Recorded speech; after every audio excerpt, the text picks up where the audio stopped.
గురుగారు, ద్వాదశ రాశుల్లో చివరి రాశి అయినటువంటి మీనరాశి వారికి ఈ వారం ఎలా ఉండబోతోంది? మీనరాశి వారికి 3 గ్రహాలు చక్కగా యోగిస్తున్నాయి తల్లి. దశమంలో చంద్రుడు, 4లో బుధుడు, శుక్రుడు.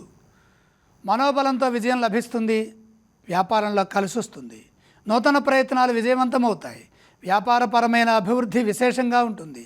అద్భుతమైన తెలివితేటలు కలుగుతాయి. వాటిని అమలు చేయడం ద్వారా భవిష్యత్తు బాగుంటుంది. ఆర్థికపరమైన పెట్టుబడులు లాభాన్ని ఇస్తాయి. విశేష ధనయోగాలు సూచితం. మీరు చేసే పనులను బట్టి మిమ్మల్ని అదృష్ట దేవత వరిస్తుంది.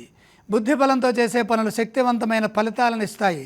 స్థిరత్వం ఏర్పడుతుంది. పరిస్థితులను అర్థం చేసుకుంటూ ముందుకు సాగాలి. అనుమానంతో ఏ నిర్ణయాలు తీసుకోవద్దు. అనుమానరహితంగా నిర్ణయాలు తీసుకొని అమలు చేయాలి. నిరుపమాన ప్రతిభతో పనిచేసి లక్ష్యాన్ని పూర్తి చేయండి. కొన్ని విషయాల్లో ఇబ్బందులు తొలగుతాయి. మీరు చేస్తున్న ప్రయత్నాల్లో ఒక ఫలితం ఇప్పుడు ఈ వారంలో అనుకూలంగా విజయాన్ని ఇస్తుంది. మీ నమ్మకం మిమ్మల్ని గెలిపిస్తుంది.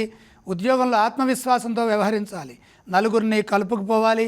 ఎవరితోనూ విభేదాలు వద్దు. అధికారులతో సౌమ్యంగా శాంతంగా వ్యవహరించండి. సరే అలాగే అన్నట్టుగా ఉండాలి. పరిస్థితులను సానుకూలంగా మార్చుకోవాలి. దగ్గర వారితో శాంతంగా వ్యవహరించాలి. మీ శాంతమే మీకు రక్ష అన్న సూత్రాన్ని పాటించడం చాలా ఉత్తమం. ఈ రాశి వారు ఏ స్తోత్రాన్ని పఠించాలి? మీనరాశి వారు శ్రీ సుబ్రహ్మణ్యేశ్వర స్వామి వారిని స్మరించడం మంచిది. మీనరాశి వారు ఏ ఆలయాన్ని సందర్శిస్తే మంచిది? ద్వితీయంలో వాక్స్థానంలో కుజుడున్నాడు కాబట్టి సుబ్రహ్మణ్యేశ్వర స్వామి వారిని దర్శించండి. మీనరాశి వారు ఏవి దానం చేయాలంటారు? కుజప్రీతిగా కందులు దానం చేయండి.